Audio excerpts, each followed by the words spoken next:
বন্ধুরা, আজকে একটা নতুন গল্প নিয়ে আসলাম তোমাদের মাঝে। এটা সত্য এবং বাস্তব জীবনের ঘটনা। শেষ পর্যন্ত শোনার অনুরোধ রইল। শুনলে তোমার মধু চলে আসবে। দেরি না করে চলো শুরু করা যাক। আমি বললাম, ভাই, আমি যা করছি তুই আমাকে তা করতে। আমি অনেক দিনের উপোস। তোর দুলাভাই আমাকে অনেক দিন ধরে কিছু দেয় নাই। আমি খুব ক্ষুধার্ত, আমি খুব পিপাসিত। ভাই, তুই আমাকে একটু শান্তি কর, আমি তোর কাছ থেকে একটু শান্তি চাই। সে বলল, আপু, আমি তোমার আপন ছোট ভাই। আমি বললাম, ছোট ভাই তো কি হয়েছে? জীবনে এমন কিছু মুহূর্ত আসে তখন কে ভাই, কে বাবা, কে কাকা, তা ভাবার উপায় থাকে না। তখন একটিমাত্র জিনিস মানুষের বিবেকে কাজ করে, আর তা হল একটু শান্তি। প্লিজ ভাই, কথা না বলে তুই আমাকে একটু শান্তি কর। অনেক দিন ধরে আমার মনটা অশান্ত হয়ে আছে। আমার ছোট ভাইকে বাচ্চা মনে করে আমি সুযোগ দিয়েছিলাম। তারপর আমার ছোট ভাই আমার সাথে যা করল তা শুনলে বন্ধুরা তোমাদের মাথা ঘুরে যাবে। বন্ধুরা, গল্পটি অনেক অনেক ইন্টারেস্টিং। গল্পটি শোনার জন্য তোমাদের সকলের প্রতি আমার বিশেষ অনুরোধ রইল।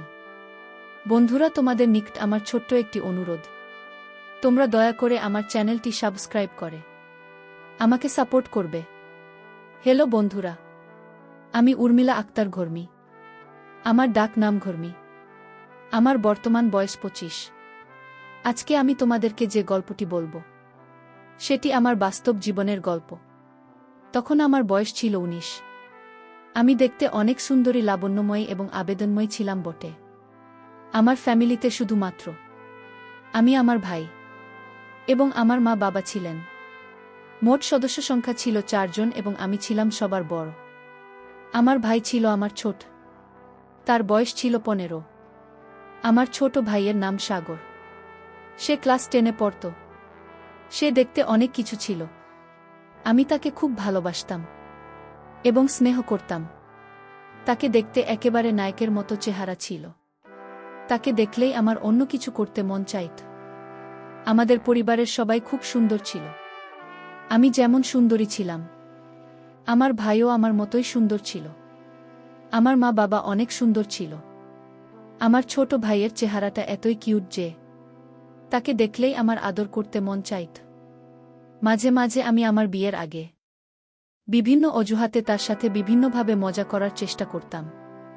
বিয়ের আগে মাঝে মাঝে সে আর আমি একসাথে থাকতাম।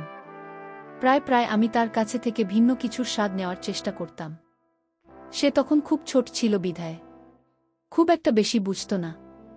সে দেখতে অনেক সুন্দর হওয়ায় আমি তার প্রতি অনেক দুর্বল হয়ে গিয়েছিলাম, কিন্তু তা কখনো প্রকাশ করতে পারিনি। মনে মনে অনেকবার তাকে কাছে পেতে চেয়েছিলাম, তার সাথে ঘনিষ্ঠ হতে চেয়েছিলাম এবং তার কাছ থেকে অনেক ভালোবাসা পেতে চেয়েছিলাম, কিন্তু কখনো সাহস হয়নি বলার। কারণ সে তো আমার ছোট ভাই, যদি কাউকে বলে দেয়। যাই হোক বন্ধুরা, এভাবে কাটছিল আমার দিন। আমার যখন বয়স 10, তখন আমার বিয়ে হয়ে যায় আমার এলাকা থেকে অন্য একটা গ্রামে। আমার যেখানে বিয়ে হয় সেখান থেকে আমাদের গ্রামের দূরত্ব ছিল প্রায় 8 কিলোমিটার। বিয়ের পর আমি আমার শ্বশুর বাড়ি চলে যাই। সেখানে সংসার শুরু করি। প্রথম প্রথম আমার স্বামী আমাকে অনেক ভালোবাসত। এমন ভালোবাসা দিত, মনে হয়েছিল যেন আমি স্বর্গে আছি। প্রথম যেদিন সে আমার কাছে আসতে চাইবে, তখন তো আমি খুব ভয় পেয়ে যাই, কারণ সে আমার থেকে বয়সে ছিল অনেক বড়।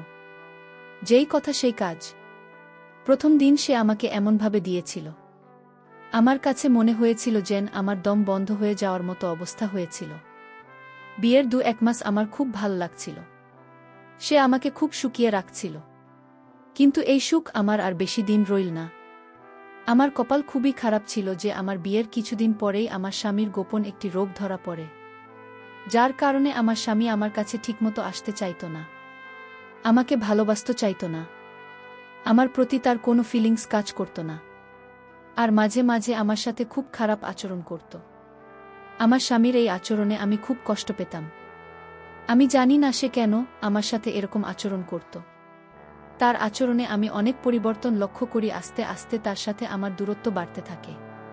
সে আর আগের মতো আমাকে ভালোবাসে না। রাত হলেই সে কোনো না কোনো অজুহাতে আমার কাছ থেকে দূরে থাকতে শুরু করে। আমি যখনই তার কাছে যেতাম, ভাবতাম আজ তার সাথে সময় কাটাব। আজকে আমরা স্বামী স্ত্রী মিলে একটু রোম্যান্টিক সময় পার করব। কিন্তু আমি চাইলে কি হবে?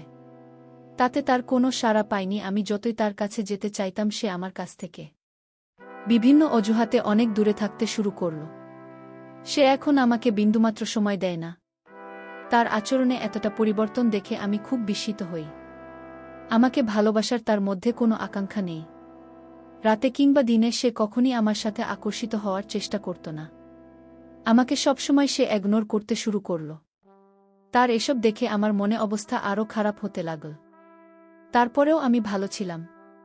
যাক, শত হলেও সে তো আমার স্বামী, আজ আমাকে ভালোবাসে না, কিন্তু কাল তো ভাসবে। একদিন আমি ভাবলাম, যেহেতু তারা আমার প্রতি কোনো টান নেই, আজকে তাহলে আমি তাকে আমার প্রতি আকৃষ্ট করার জন্য তাকে আমি নিজেই উদ্বুদ্ধ করব। আজকে আমি তার কাছ থেকে আমার অধিকার আদায় করে নেব। সেদিন রাতে আমি অনেক চেষ্টা করার পরেও তার কাছ থেকে আমি কোনো রেসপন্স পাইনি। সেদিন রাতে আমি অনেক কষ্ট পেয়েছিলাম। কষ্ট পেয়ে আমি চুপ করে আমার রুমের এক পাশে বসেছিলাম। হঠাৎ টেবিলের মধ্যে একটি ডাক্তারি রিপোর্ট দেখতে পেলাম। রিপোর্টটি দেখে আমার মাথা ঘুরতে শুরু করল। সেখানে পরিষ্কার করে লেখা ছিল যে আমার স্বামীর বিশেষ হরমোন একেবারে শেষ হয়ে গেছে। সে আর কোনো দিন আমাকে সুখ দিতে পারবে না। রিপোর্ট দেখে আমি যে কি করব বুঝে উঠতে পারছিলাম না, কারণ আমার স্বামীর বিশেষত্ব নষ্ট হয়ে গেছে। এখন আমি কোনো আশায় থাকব? কিভাবে আমি তার সংসার করব? তার যে সমস্যা, সে তো আর কোনো দিন আমাকে সুখ দিতে পারবে না। আমি আমার জীবনের কথা ভাবতে ভাবতে অনেক কান্না করেছিলাম। এখন আমার কি হবে? কারণ আমার সবেমাত্র জীবন শুরু। স্বামীর ভালোবাসা, আদর, সোহাগ ছাড়া আমি কিভাবে থাকব? স্বামীর আনন্দ সুখ না নিয়ে আমি কোনোভাবেই থাকতে পারব না। এই ভেবে আমি অনেক কান্না করতে থাকি, কিন্তু কাউকে কিছু বলতে পারি না। মনে মনে ভাবলাম, এভাবে আমি আর স্বামীর সংসার করব না। যেই স্বামী আমার মন বোঝে না, যে আমাকে ভালোবাসা দিতে না পারুক, অন্ততপক্ষে মনের একটু শান্তিতে দেবে। তাই স্থির করলাম, আমি আমার বাপের বাড়ি চলে যাব। তারপর একদিন আমার ছোট ভাই আমাদের শ্বশুর বাড়িতে আসে বেড়াতে। বেড়াতে এসে দেখে আমার ছোট ভাই। আমার মনের অবস্থা একেবারেই খারাপ। আমি বললাম, আপু তোমার কি হয়েছে? আপু বলল, কিছু হয় নাই, আর শুধু কাঁদে। আমার ছোট ভাই ভেবেছিল মনে হয় আব্বু আম্মুর কথা মনে পড়ছে, তাই আপু কাছে। তারপর আমার এই অবস্থা দেখে আমার ছোট ভাই, আমার স্বামী এবং আমার শ্বশুর শাশুড়ির কাছ থেকে বলে আমার বাড়িতে নিয়ে আসে। আমি আমার বাপের বাড়িতে এসে সব সময় নীরবে বসে থাকি, আর সব সময় টেনশনে থাকি। আমি টেনশনে অনেক শুকিয়ে গিয়েছিলাম।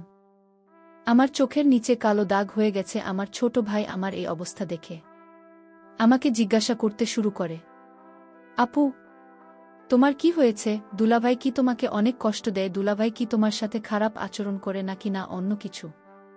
আমি তাকে বললাম, না, এসব কিছু না, টেনশন করিস না, আমার কিছুই হয় নাই। আমি আমার ছোট ভাইকে বললাম, ভাই আমি তোদের বাড়িতে বেশ কিছুদিন থাকব। আমার ছোট ভাই বলল, আপু কিছুদিন কেন? এটা তোর বাড়ি, তুই আমাদের এখানে সারা জীবন থাকবে। ভাইয়ের কথা শুনে মনে অনেক শান্তি পেলাম। মনে চিন্তা করলাম, আমার ভাই যেহেতু আমার জন্য পাগল, আমি আমার স্বামীর কাছ থেকে যা পাইনি আমি আমার ভাইয়ের কাছ থেকে তা নেব। ভাইয়ের সরলতা, মিষ্টি ব্যবহার, উদারতা যেন আমাকে অনেক পাগল করে ফেলছে। আমি যে অনেক দিনের ক্ষুধার্ত। একদিন বিকেলে ছাদে বসে ভাবছিলাম আমার কি হবে এখন, আর কান্না করেছিলাম। ঠিক তখনই আমার ভাই সেখানে চলে আসে। আমার কান্না দেখে সে আমার পাশে বসে আমার চোখের জল মুছে দেয়, আর আমার কাছে কান্নার তো কণ্ঠে জানতে চায়, কি হয়েছে আপু, আমাকে একটু বলবেন? আমি লজ্জায় কিছু বলতে পারছিলাম না।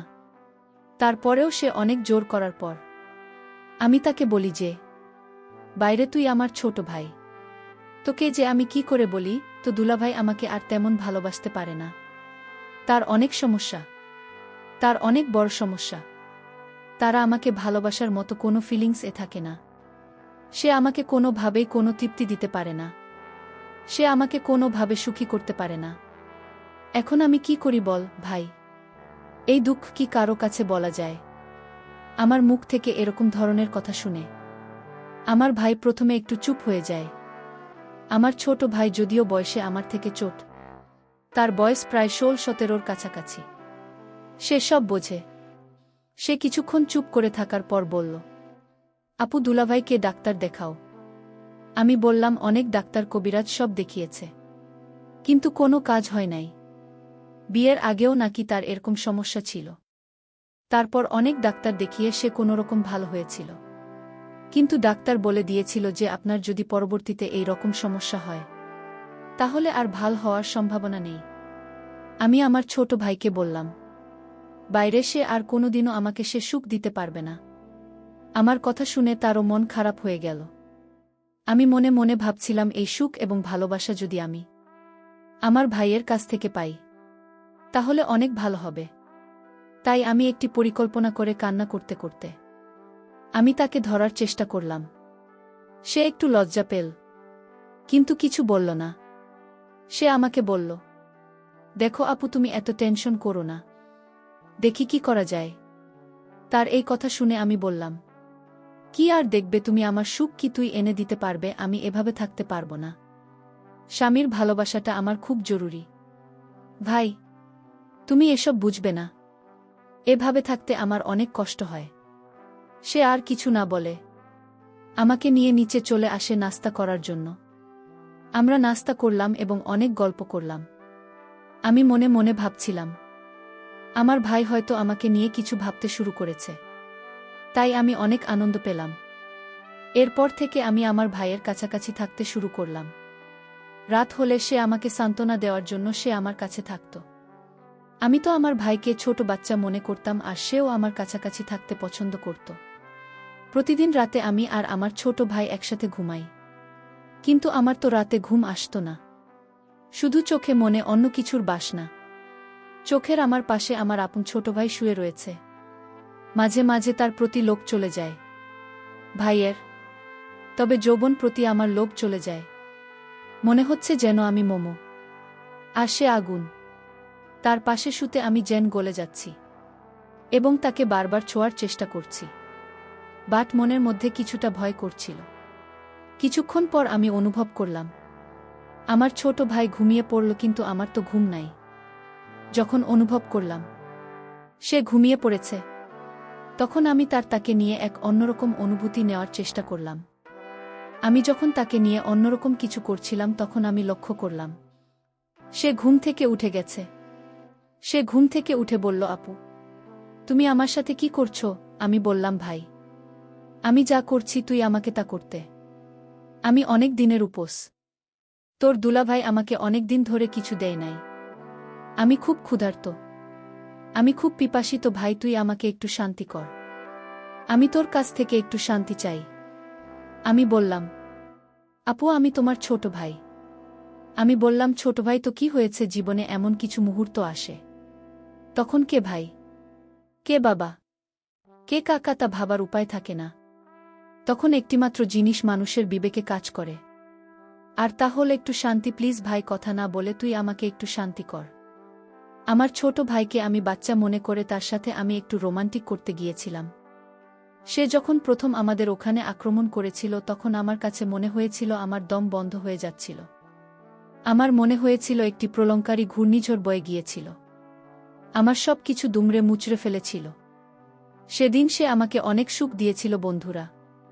তার কিছুদিন পর বন্ধুরা আমি আমার স্বামীকে ডিভোর্স দিয়ে দিই এবং আমি আমার ছোট ভাইকে স্বামীর মতো গ্রহণ করতে থাকি। বন্ধুরা, যে স্বামী না পারে কোনো মনের সুখ দিতে, না পারলে অন্য কিছু, তার সাথে তো আর যাই হোক কেন সংস্কার হয় না। সবকিছু বাদ দিয়ে বন্ধুরা, এখন আমি আমার ছোট ভাইকে সবার অন্তরালে স্বামীরূপে গ্রহণ করে নিলাম। আমি জানি না আমার এই জীবন কতদিন চলবে বন্ধুরা। আমি ভুল করছি, নাস্তিক করছি, তা আপনাদের উপর ছেড়ে দিলাম। নিশ্চয়ই আপনারা কমেন্ট করে জানাবেন। বন্ধুরা, আজকে এই পর্যন্তই। আবারও আসব তোমাদের মধ্যে নতুন কোনো ভিডিও নিয়ে। ভিডিওটি যদি তোমাদের ভালো লাগে তাহলে একটি লাইক দাও। প্রতিদিন আমি তোমাদেরকে একটা করে নতুন গল্প উপহার দিব, তাই তোমাদেরকে অনুরোধ করে বলছি, তোমরা যদি এরকম ধরনের ইন্টারেস্টিং গল্প পেতে চাও তাহলে দয়া করে আমার চ্যানেলটি সাবস্ক্রাইব করো। পরিশেষে তোমাদের সকলের সুস্বাস্থ্য কামনা করি। ভিডিওটি দেখার জন্য তোমাদের সকলকে অসংখ্য ধন্যবাদ।